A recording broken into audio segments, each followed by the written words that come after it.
This is Somewhere in the Skies with Ryan Sprague.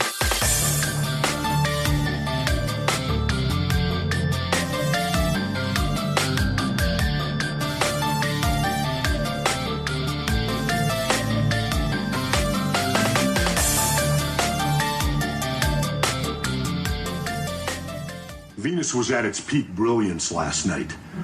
You probably thought you saw something up in the sky other than Venus. But I assure you, it was Venus. I know what I saw. Your scientists have yet to discover how neural networks create self-consciousness, let alone how the human brain processes two-dimensional retinal images into the three-dimensional phenomenon known as perception. Yet you somehow brazenly declare, seeing is believing? Your scientific illiteracy makes me shudder. And I wouldn't flaunt your ignorance by telling anyone that you saw anything last night other than the planet Venus. Because if you do, you're a dead man. You can't threaten me.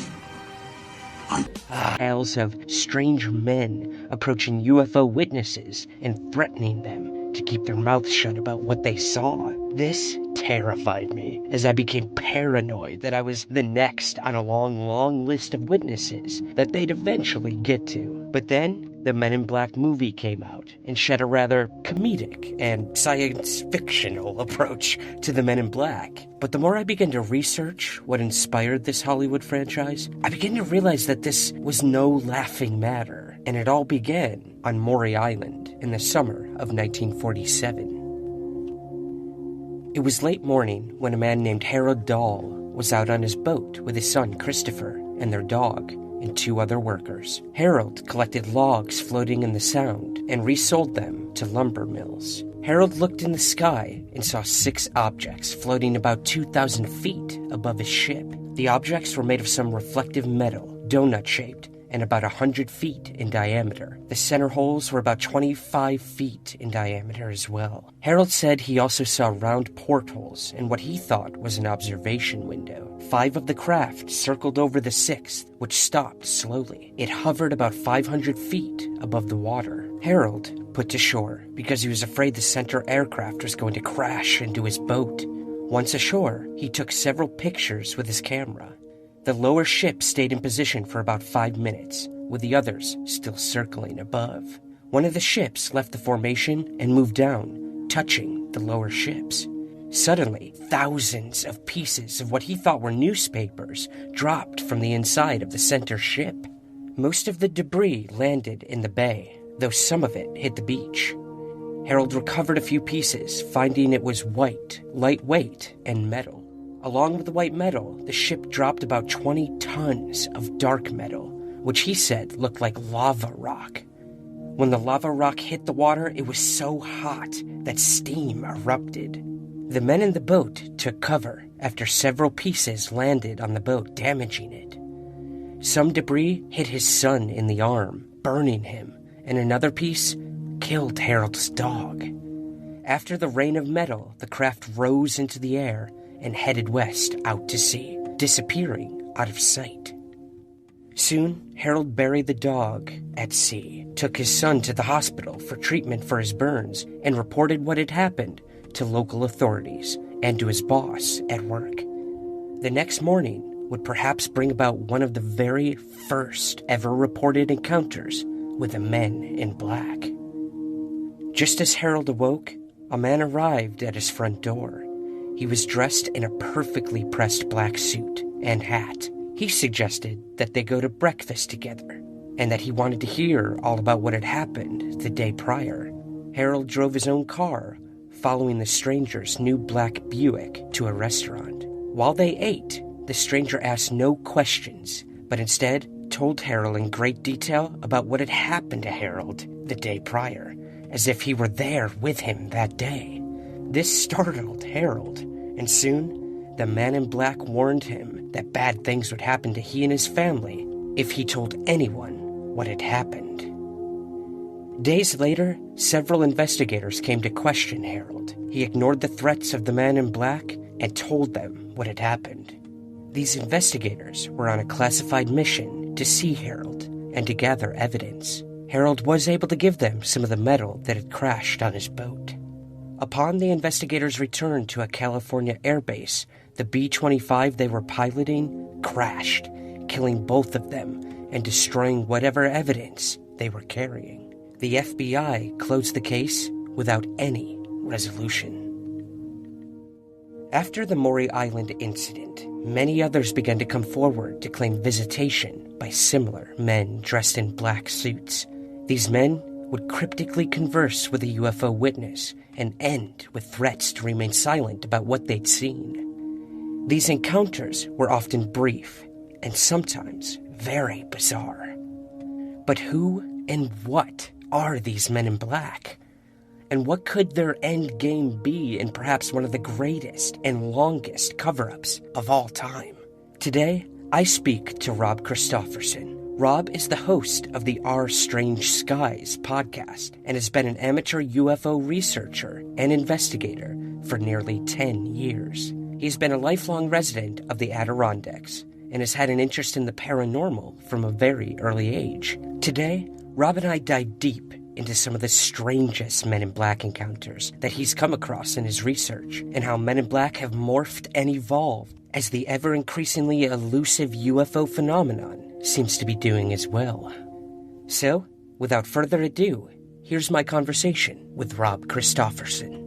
Men in Black. Now, this is a topic that I have found very fascinating for many years, but one that I haven't really looked into as much as I can fully admit as a UFO researcher. So, who better than the guy who I know does his thorough research, is starting a podcast of his own soon, and has all of the amazing cases of Men in Black, the actual real cases of Men in Black, unlike the Hollywood version, to bring to you today. So, Rob, thank you so much for joining me on Somewhere in the Skies. Thanks for having me on, man. I'm so excited for this. Yeah, we've been trying to make it work for a while now, but the powers that be, the MIBs, have made that a little difficult, but we are going to make it happen today, my man. Dang right. If this airs and no one hears from either of us again, they'll know why. Yeah, and remember us. Get our names out there. We will become figureheads for this movement. Yes, we will. Remember me. All right, man. So in my intro for this week's episode, I spoke about the 1947 Harold Dahl incident, Maury Island, which a lot of us in the UFO community are familiar with. And in some ways, it's arguably it kicked off this whole Men in Black phenomenon, but there have been many other encounters with them, and I wanted to talk to you today about some of the most popular and also some of the most bizarre cases of Men in Black. And one of those I found, and I know you are aware of, was that of Albert K. Bender in 1955. So to really go out of the gate running strong, my man, could you sort of run us through your knowledge of the Bender case? Sure. Albert Bender, a young guy from Bridgeport, Connecticut, he became obsessed with the occult and the paranormal through Flight 19, the disappearance of Flight 19. And from there, it just kickstarted this drive to, learn more and more and more about the paranormal. He also, he had an affinity for like scary movies and stuff like that, and he would eventually turn because he lived with his stepfather in the attic. He turned his bedroom eventually into this like House of Horrors kind of room where he would freak out his friends and stuff like that. But yeah, in the late 40s, he's all obsessed with the paranormal. And then when we get to the 50s, he starts to change a little bit, and he starts to focus on, flying saucers as they were known at that point. Mm-hmm. And in April 1952, he creates the International Flying Saucer Bureau, and he publishes like a monthly magazine called Space Review, and the group really takes off, and for a few months it's just going steady. And then in July of 52 he gets a phone call, and nobody's on the other end of the line. But he gets the sense that somebody is actually on the other end of the line. And, he's a little paranoid about this, a little freaked out. And all of a sudden he becomes disoriented and his head is just like spinning and everything. And, he hangs up the phone and just immediately goes to bed. And days later, he decides he's going to go to the movies. And goes to the movies, and this feeling comes back over him. And he also gets the sense that he's being watched, that somebody is following him around. And he leaves the movie theater, he goes home, and he goes up to because he lives in the attic in this room of horrors that he's built. And he sees a light underneath the door. And he opens it up and he sees this bright light in his room, and he smells sulfur. And he can also notice, because he's kind of like OCD oriented. He definitely has the characteristics of OCD. He notices that like the files that he had started to collect through the International Flying Saucer Bureau, they're all rifled through and everything like that. So he gets the impression that somebody's going through his files and stuff like that. So the light eventually goes out, and he's just like, he's a little freaked out and stuff like that, but he doesn't think anything of it. And then November comes around, and he's back at that same movie theater, and the same intense feeling that comes over him again in his head and everything like that. And he looks next to him, and a man just suddenly materializes in a seat, like right next to him. Oh my God. And typical kind of Men in Black kind of outfit. He's got the black suit on, white shirt, all that stuff. The really freaky thing about him, though, is that his eyes are like, the best way to describe them, because he said they were emitting light, is you've seen Ghostbusters too, right? Oh, yeah. Yeah, you remember when Janosch is that one scene with Janosch in that hallway after he goes and checks on Dana, and his eyes just glow like flashlights. That's the way that he describes it. So he gets freaked out, and eventually he just closes his eyes, tries to put it out of his head, opens them up. Guy's not there anymore, so he just keeps watching the movie. And ooh, I can't believe he just kept watching the movie. Yeah, but then the same feeling comes over him again, and he turns around and he sees the guy there, and then he just books it right out of the theater. Okay. I'm glad. I was gonna say. Yeah. And eventually, after more repeat visits, he basically shuts down the IFSB, stops putting out space review, and sends a letter out in the last issue telling people to be careful. And it was maybe a few years after that, because nobody really knew why he had shut it down and everything like that. And then Gray Barker comes out with his book, They Knew Too Much About Flying Saucers. And Gray Barker was an investigator with the IFSB. And he publishes this book, which it delves into kind of the Men in Black phenomena a little bit. And the key story in that is Albert Bender's story, and he comes out saying that there were these three guys that appeared in his bedroom and told him to stop talking about it. So that's the story for a long time. And then about 6 years after Barker publishes that book, Albert Bender comes out with his own book called Flying Saucers and Three Men, and he tells his story and says that these three men did appear to him in his bedroom, and they weren't your typical like Men in Black as we think of them today. He said that their outfits made them seem more like priests, almost like they were wearing clerical collars and stuff like that. And they transported him to the Antarctic. Okay.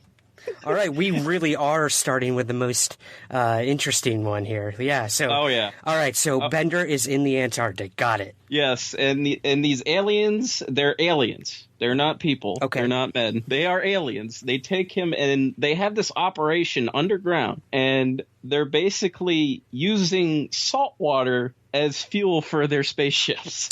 Okay. And they basically tell Bender, you're getting too close to this. You need to stop talking about it, or we're going to, take care of you. They did not speak, but I could understand the message they were conveying to me. It definitely was telepathic, and here's the message. You have dedicated yourself to the solution of the strange problem of unidentified objects in your atmosphere.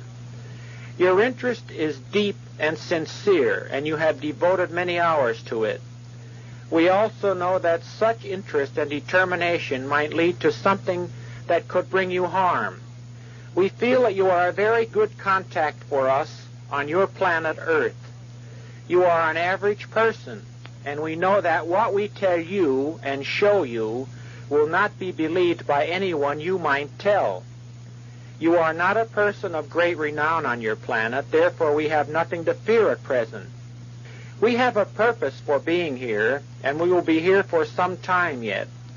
We must not be disturbed in our ultimate goal. So that was that. And to make the matter even stranger, the appearance of these men in black, their real true appearance, he said they look exactly like the Flatwoods Monster.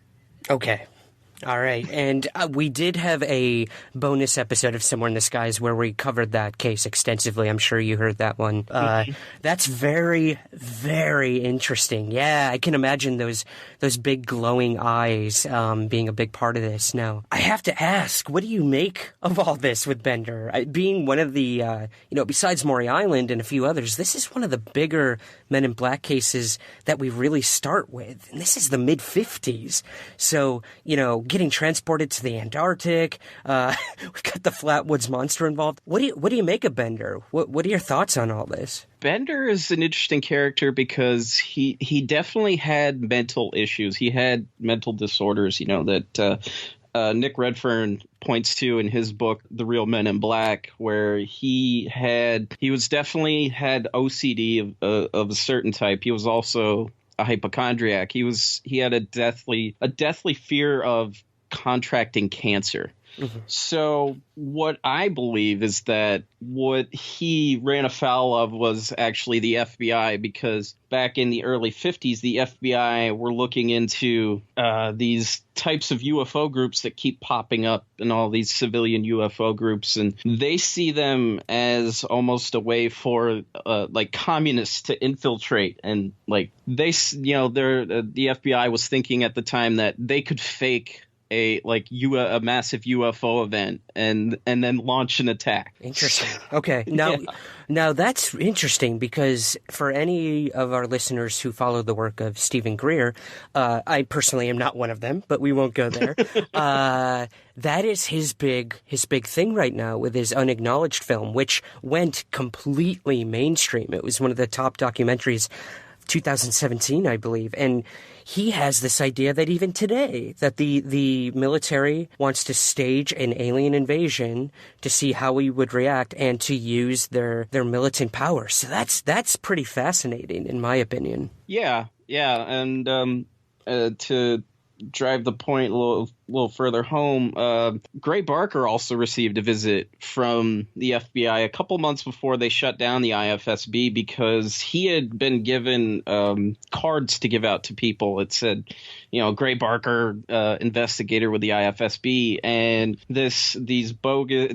Well, they weren't bogus, but these FBI agents show up at his door claiming that they got this card from some guy who had a seizure in Florida and was in this hospital, and they, wanted to know more about what the IFSB was doing and all that kind of stuff. So definitely seems to be more leaning towards the official, an official body trying to intervene here, and I wouldn't put it past Bender to kind of stretch the truth a lot. So, mm-hmm. So it would kind of make sense, Yeah, I completely get that. Well, I mean, all right, let's move on, Rob. This is a bizarre case. We could definitely hash this one out forever, but one of the more interesting ones that I really took to and found some credence and credibility with was in 1967. This was a case that you brought to my attention that I'd never heard of, when someone who was not involved directly with UFO research kind of had it fall into his lap, or onto his car, I guess is a better way of putting it.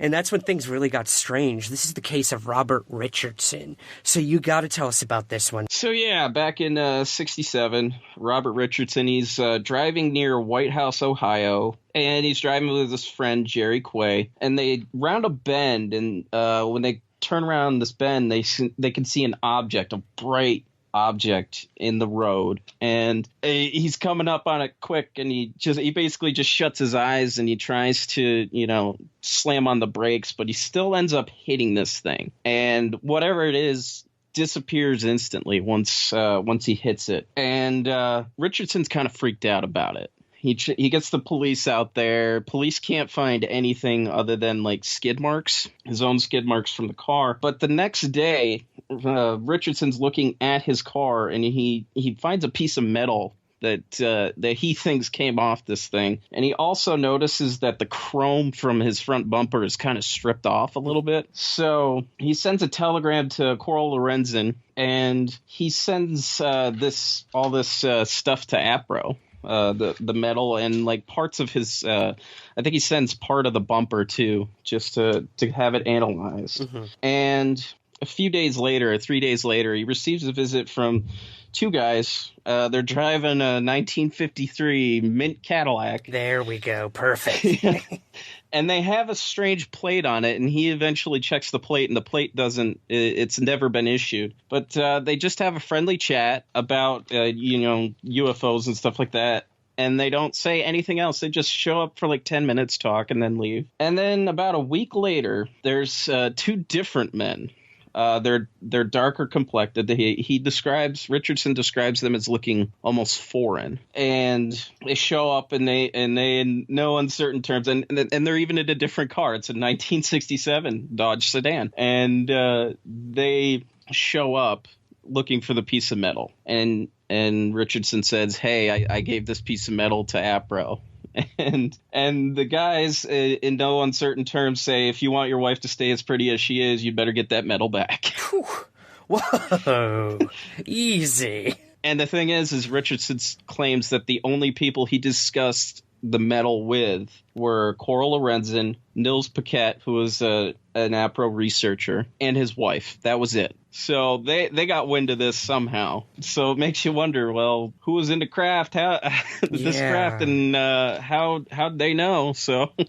Yeah, and, here we have a case where there's trace evidence and presumably metal from a craft, and where is it now, Rob? That's what I'm wondering. Like, who's in possession of it? It was examined. It was examined by a man named Roy Craig of the Colorado University Project. Mm-hmm.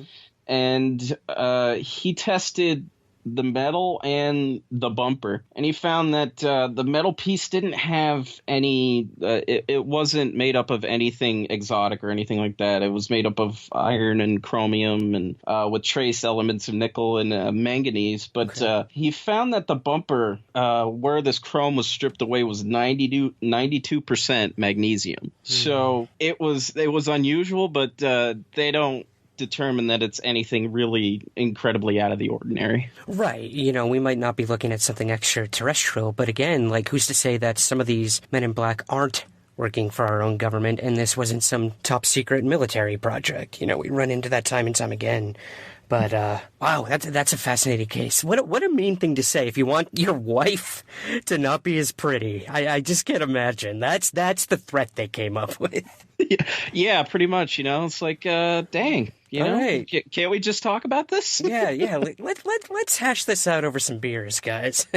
Yeah, nothing too serious. Come on. Yeah. All right. Well, this next one, Rob, that you brought to my attention, this is a two-parter. So we'll take our time with this one because we have two aspects of this by a gentleman named Herbert Hopkins. And the first half of the story is a case that Hopkins was personally investigating, one that you've been digging deep into recently, and then his encounter with Men in Black being the second half. So let's start with the first act, the first act of the play before we get to the intermission. What was this case in 76 that Hopkins was researching? And then ultimately we'll get to how the MIB got involved. Yeah, so Hopkins was asked to take part in the investigation of the abduction of a man named David Stevens. He was a 22-year-old guy who had recently been discharged from the Navy, and he shared a trailer with this guy named Glenn Gray. They had just met like maybe weeks before this incident happened, and they were both worked in the same factory, worked worked the same shift and everything. And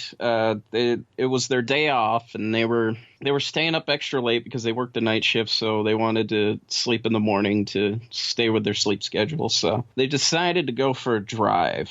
And they were going to drive past Steven's parents' place, which was like miles down the road and stuff like that, and head towards this lake. And almost nearly after they leave their driveway, he claims he doesn't have control of the vehicle, that something else has control of the vehicle. It's 2:30 in the morning. They cover about 8 miles in 2 to 3 minutes. And he claims that, this is a really bumpy road, and it didn't feel bumpy at all. The ride didn't feel bumpy.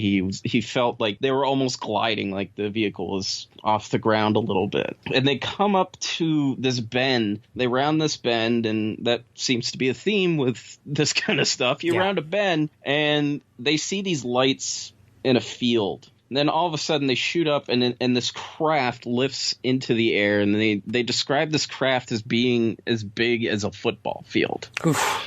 So, and cigar shaped. It made no noise. They rolled down their window just to see if they could hear it and everything. And they get freaked out. They drive off. This craft stays with them for a certain period of time, flying overhead, and then at a certain point it hits them with a beam of light.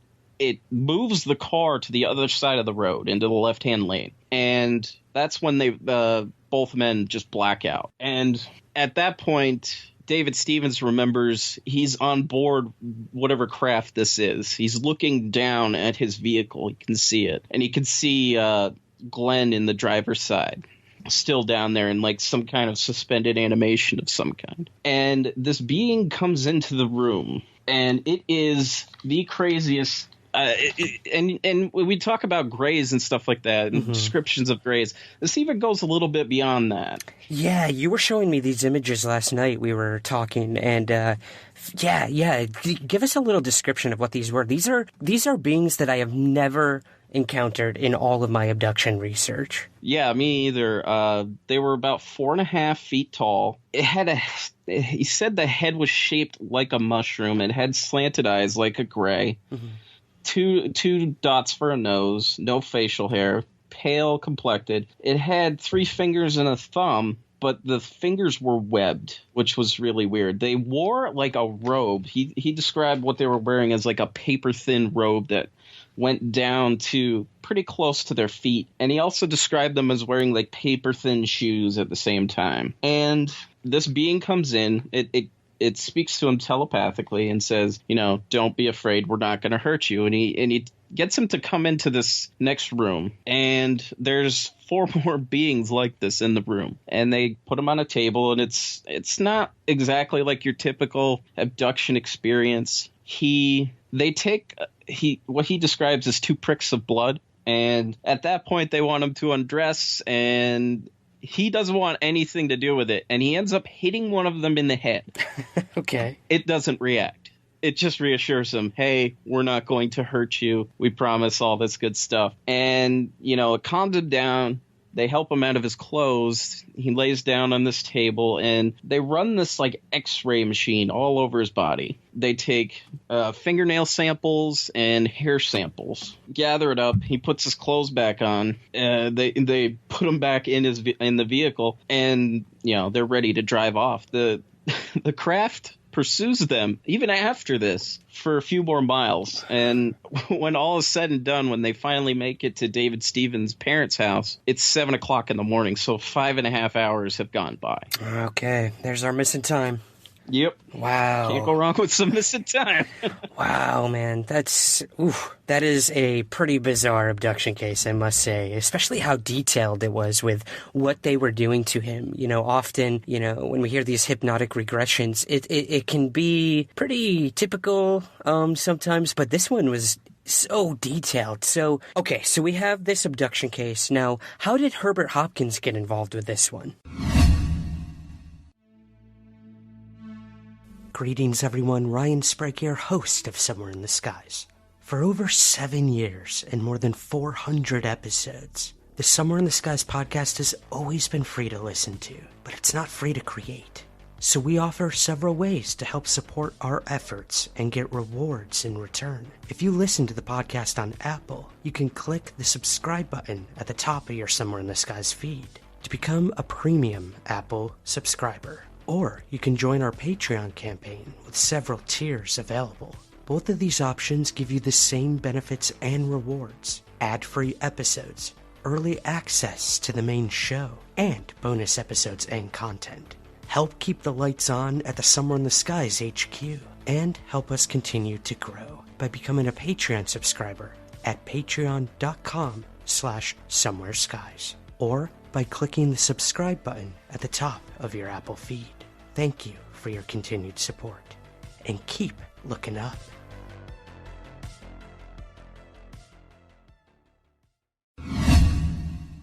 This case was investigated by at least 3 independent investigators with different groups. The first one was Brent Rains. He was an investigator with QFOS at the time. He comes in, he does the initial investigation. He gets a woman by the name of Shirley Pickett.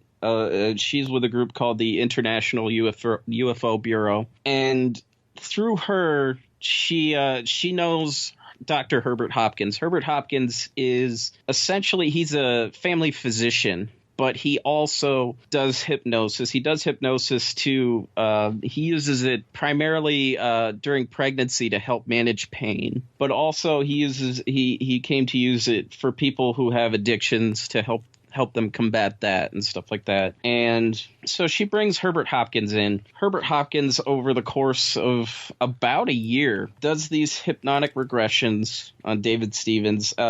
Glenn Gray, poor Glenn Gray, he flees to Oklahoma. 1, he doesn't want anything to do with it. Right. 2, even his parents don't believe him, the poor guy. So he takes off for Oklahoma to go live with he had family out that way. Mm-hmm. So they bring in Herbert Hopkins. He uncovers all of this information. And about a year later, almost a year later, on September 11th, 1976, 8 p.m., Saturday night, Herbert Hopkins gets a call on the phone from a man claiming to be from the New Jersey UFO Research Organization, which later on he checks into and does not exist. Okay. And he wants to talk about the David Stevens case. He also asks him if he is alone, which is a red flag right there. If someone's asking you if you're alone, no. There's plenty of... Don't say yes, for the love of God. Yeah, just don't do it.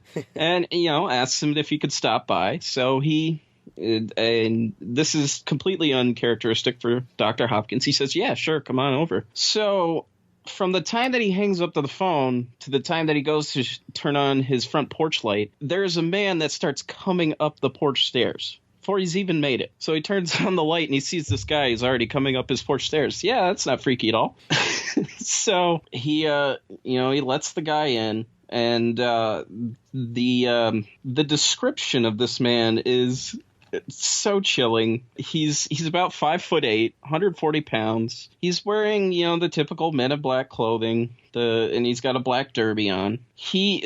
Dr. Hopkins makes painful details about the man's clothes, like they were ill-fitting, but like they did not have a wrinkle, and they didn't wrinkle like when he sat down. The creases were perfect every time. But he was hairless. He had small nose and ears. Very pale. He had very red lips and just had really odd mannerisms.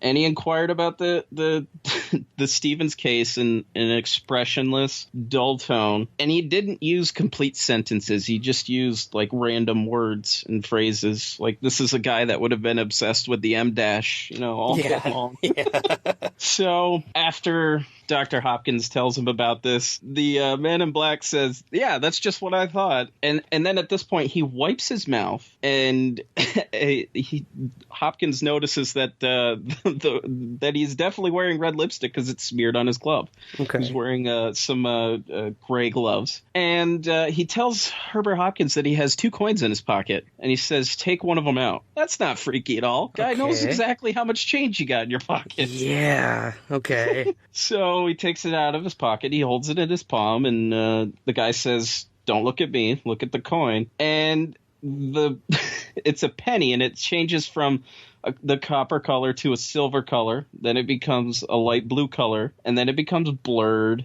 and it almost like it's going out of focus. Mm-hmm. And then he says it becomes vaporous until it just completely fades away. So Herbert Hopkins, he's like, hey, that's a pretty cool trick. Yeah. And without missing a beat, the man in black says, hey, do you know how Barney Hill died? Like, what? At the time, Hopkins thought that Barney Hill had died from a heart attack, but that's not true. He actually died from a stroke. But anyway, the man in black says no, he died because he didn't have a heart. Just as Hopkins no longer has a coin. Perhaps the most convoluted empty threat I've ever heard. Yeah, right? But still, just the way the guy that was saying it was intimidating enough to him, and he says, you need to destroy your work or you'll suffer the same fate as Barney Hill. At this point, this MIB, his speech begins to slow down. He gets to his feet, and he's struggling a little bit, and he says, my energy is running low, must go now, goodbye. He rushes out, he goes one step at a time down the stairs, and Hopkins can see this light that's coming up his driveway, and he assumes that it's a car headlights, but no, what happens is this MIB walks into his driveway, into the light, and then it just disappears, and so does the man in black. Of course. Now, wow, Rob, this one...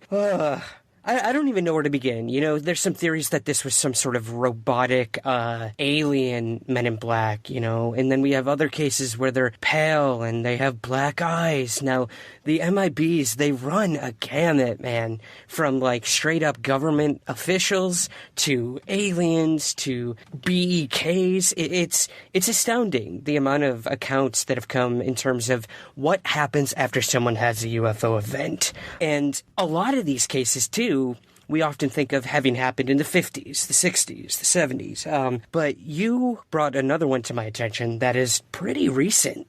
This is in 2009 in Niagara Falls when a hotel manager and a security guard that worked at the Sheraton Hotel, they supposedly saw a triangular UFO. And almost a year later is when they got visited. So you have to tell me about the case of Shane Silvar. So yeah, Shane Silvar, he's working one night, and the security officer is looking out over the falls, and he can see this. He can see a light out there, and he gets Silvar's attention. And he says, they're either looking for something that has crashed over there, or it's a UFO. Those are your only two options now. Yep, black or white. Yeah, so at a certain point, they say that, this thing is starting to head in their direction. It has a light on the front. It's a black triangle shaped. It has a light on the front. It has a red light on the bottom, as they've been described so many times before. And that light is shining in their direction. So that's always good. And it passes overhead, and it actually stops for a little bit right above them before taking off. And at this time, there's kind of a flap going on in the Niagara area. People are seeing black triangles all summer long. And, they once it's done, they go about their business like nothing else has happened. And, that's that. And then you think that's that, but no. There's more. There always is. And they get a visit a little while later from two men in black. They come in. They're looking for Silvar and the security guard. They're not there. They're described as really tall, identical height, in fact. No facial hair. Again, no eyebrows, or eyelashes. Hair that looks like it's attached to their hat, because they both had hats on. But the hair, it looks like it's attached. Okay. Very big blue eyes that they never blinked. Extremely pale skin. They had the exact same faces and wore the same outfits. So, that's startling. They went and talked to staff for about 30 minutes, and including it was a travel agent that was there, and she felt like they could read her mind, and it freaked her out to no end. They stayed for about 30 minutes and then just left, never to be seen again. And then Silvar comes in the next day, and they're told, hey, these guys came in, they were looking for you. And sure enough, he goes and looks at the surveillance footage and sees two really large men walking in in the lobby wearing the exact same clothes and looking pretty similar. Wow. And we have this video that almost as evidence now. Now, I mean, this thing went viral. I remember when this thing actually hit YouTube at the time, and then the case started to unravel about what actually happened. So pretty freaky, if you ask me. Yeah, and I mean, if you watch that video, there's another man. He's a hotel worker. He looks like he's going out the door that these two men are coming in at the same time, and he goes to the left, and you can tell that these guys are tall. They are really tall. Yeah, and definitely on a mission. Oh, yeah, they've got purpose written all over them. Oh, man. Yeah, it's a really interesting. I highly suggest people just go to YouTube, type in Real Men in Black, check out the video. It's pretty freaky, if you ask me. Now, Rob, I want to sort of move on from the mythology of the Men in Black. We could talk for hours about that, and I'm sure we will at some point. Over a glass of whiskey, my friend. Oh, yeah, definitely. Yeah. But it seems as though these MIBs, they've almost morphed into something new within the UFO community. Instead of threatening people to remain silent or to sort of dissuade them from coming public about the UFO sightings, we're seeing many more accounts of disinformation agents, as it were. We have the famous case of Richard Doty and the likes, who has actually been cropping up on social networks recently, which is a little creepy. You gotta wonder why this dude's trying to get back in the UFO game. Could it be the whole Tom DeLonge thing? I don't know. We will get to that in a little bit. So what do you think, man? What do you think of disinformation agents within the government, within the military? Does this have anything to do with the MIBs and sort of the tricksterish nature of them?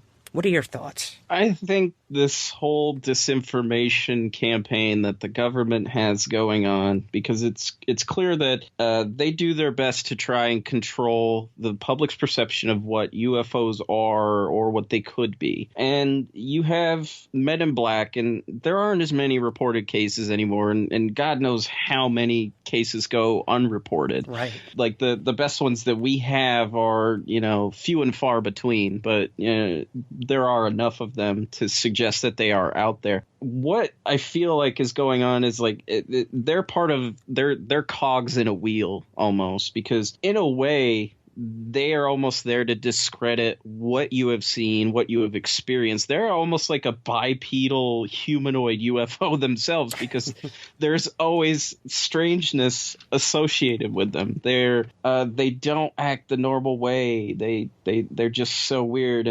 But it's them that are controlling your experience at the time. And then you have like the Richard Doty types that come in and they control almost the information that you're being given. Mm-hmm. Now, Richard Doty, especially if you go and read or watch the Mirage Men documentary, he talks about like how essentially you're putting truth sandwiched between two lies. Supposedly there is some truth to it, but there's a lot more lies out there. And he talks about how the government basically, through OSI and other government agencies, how they really shape the mythology of what's going on. So it's clear that this is important. Whatever they're shaping and how they're shaping our perception is important. That you have this really integrated system with a lot of working parts. And there's probably working parts we don't even realize. Mm-hmm.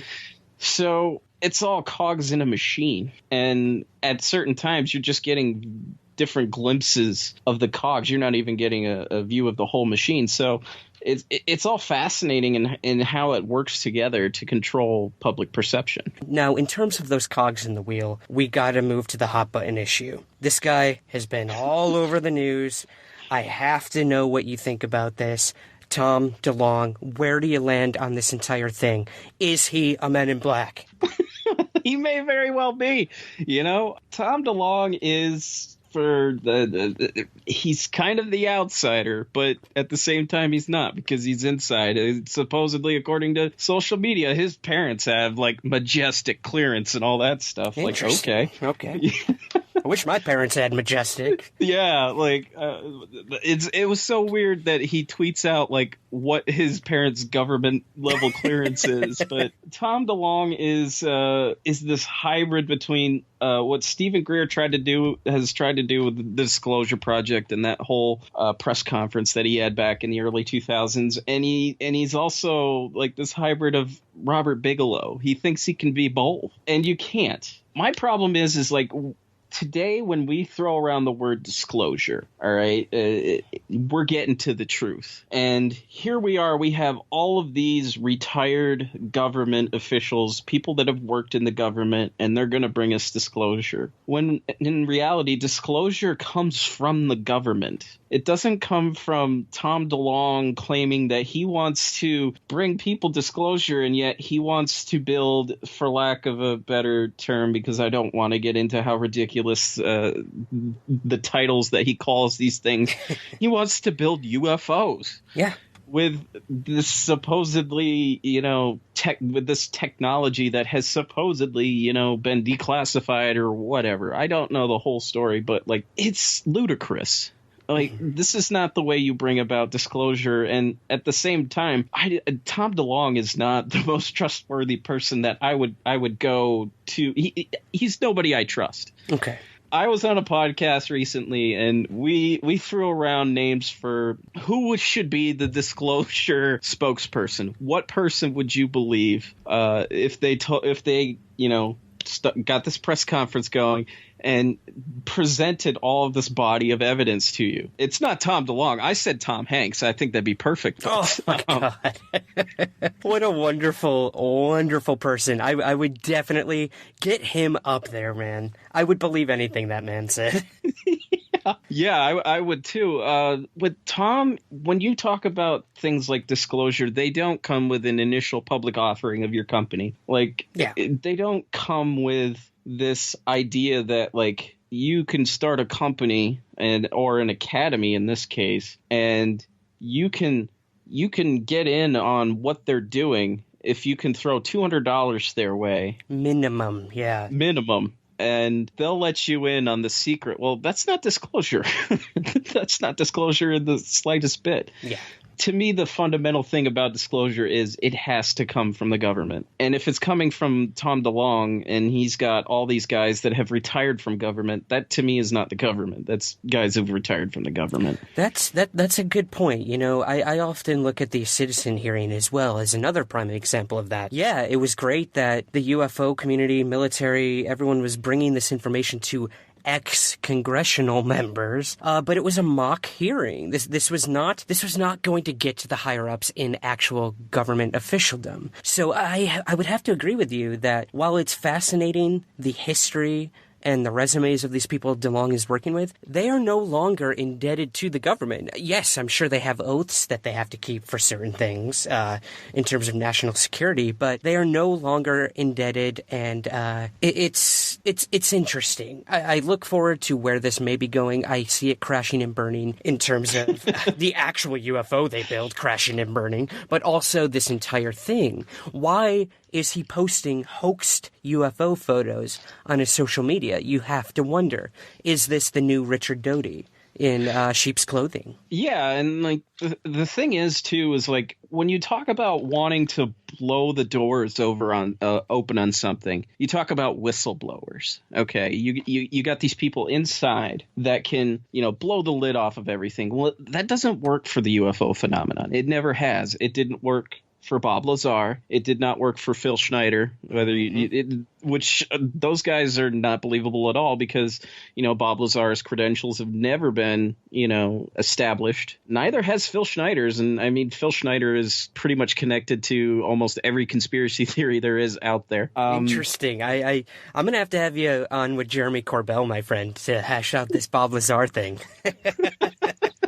He's an interesting character, but it didn't help that he got arrested a year after coming out with all that stuff. But like these people they're not helping. So like the whistleblower phenomena does not apply here. And it's kind of sad because in most other things, you take this to the press, it blows the doors wide open like it did with Enron and all these other types of, bad stuff going on in the world. But this is a unique thing where unless it comes directly from the government and the government becomes more transparent, it's not going to be believable. And as your publisher, Richard Dolan, has alluded to again and again and again, our government has become less and less and less transparent over time. And that's it. And then it just becomes a pipe dream. So, yeah. It's sobering in some ways. I mean, this clearly shows that even up until today that we are not going to get that disclosure that everyone dreams of. I don't see it happening within my lifetime. It is either going to come officially forced, I believe, by whatever intelligence may be out there coming here and forcing their hand and saying, we're here. Or it's going to come person by person and their personal UFO sightings, their personal encounters, and that'll be their personal disclosure, in my opinion. What do you think? Yeah, I think one day down the line, if we can, because it really makes you wonder if, with these UFOs, we're seeing them, I've seen them, you've seen one, we're all seeing them. They clearly mean something. They're clearly here for a reason. Whether they're designed by the government or not, I don't believe that all of them are. I believe that a good portion of them are. But at a certain point, whoever's flying those needs to come down, get out. They got to come talk to us. And I think maybe someday they will. But unless the government strictly comes out and says so, yeah, it's going to be a long time. Mm-hmm. And that it's kind of depressing. But at the same time, we are clearly important enough that these things keep appearing to us, and we can't overlook that fact, whatever they are. I think there's that hope. You have to hold on to that hope that eventually someday in the future we'll get to the bottom of it. That is a very optimistic view, and I would have to agree with you, man. I'm definitely with you on that one. Well, in terms of personal research, you are going to be coming out with a podcast soon, and I want to hear about this, man. What do you got going on? What can we expect? What is it called? Give me all the details on your podcast. So UFOs have been something that has fascinated my mind since I was a kid, and I was being terrorized by Robert Stack on Unsolved Mysteries. That man scares me to this day. Yeah, that music alone. But the UFO thing, it's been there the whole time, and I've been involved in other podcasts, nothing paranormal, but they eventually fell through, and I decided, like, man, I really want to do something here. So over the course of the last 6 months, I've been putting together this idea of a podcast that is slowly materialized into what is going to be known as the Our Strange Skies podcast, because we do have some really strange stuff in our skies in the States. Oh, yeah. So I'm going to be looking at the UFO events and myths that kind of make up our identity as a country, because there are a lot of these sightings and stuff that make up like a state's identity or a town's identity to the point where, like, every year in Kecksburg they celebrate the Kecksburg crash, and Roswell has its own thing. Mm-hmm. And Mothman Festival, and like that has always fascinated me to no end. So I'm going to be talking about some of the UFO events that people know a lot about, and some that people may not know so much about, and just going to dive into this really strange place that is the States. I've always been kind of insulted by Neil Gaiman's American Gods, because there's a quote at the beginning of it saying that the gods were too scared to cross the ocean. I'm like, dude, we got our own gods over here, man. I don't know what you're thinking. You just only need to look up in the skies. You'll see them. No problem. Exactly, man. Just get your eyes off the phone and put them in the sky. I keep preaching that to the younger people getting involved with this topic who have an interest, but they're too busy looking down instead of looking up. Well, that's fascinating, man. That sociological aspect of all this has always intrigued me most. So I really look forward to hearing these historical events, the folklore behind it all, and how it does shape us. Look at other countries and how they deal with UFOs. It's much different than how we deal with it here in America. So I am sure that is something you're going to tackle for sure. Where, if any of our listeners do want to reach out to you, do you have anywhere that they can find you right now where you're willing to let us know about? Yeah, I've already got some social media up for the podcast. I've got a Twitter page at Our Strange Skies, and there's a Facebook page right now, facebook.com/Our Strange Skies. You can reach me there. I am also on Twitter at Your UFO Guy, YER UFO Guy.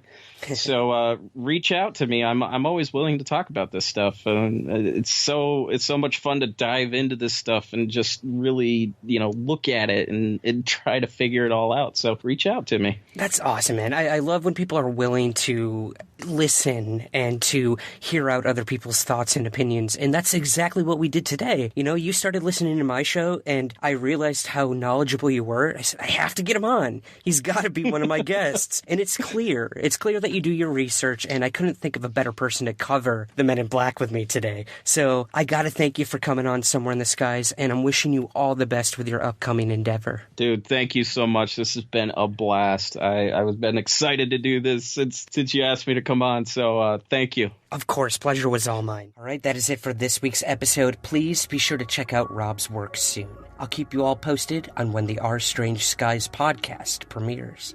The show is on Twitter at Somewhere Skies, Instagram at Somewhere Skies Pod, and all past episodes and articles can be found on the website, somewhereintheskies.com. And if you don't hear from Rob or I next week, it's very likely the MIBs got to us. In that event, it's been a hell of a ride, and remember, keep your feet on the ground, but never stop searching somewhere in the skies.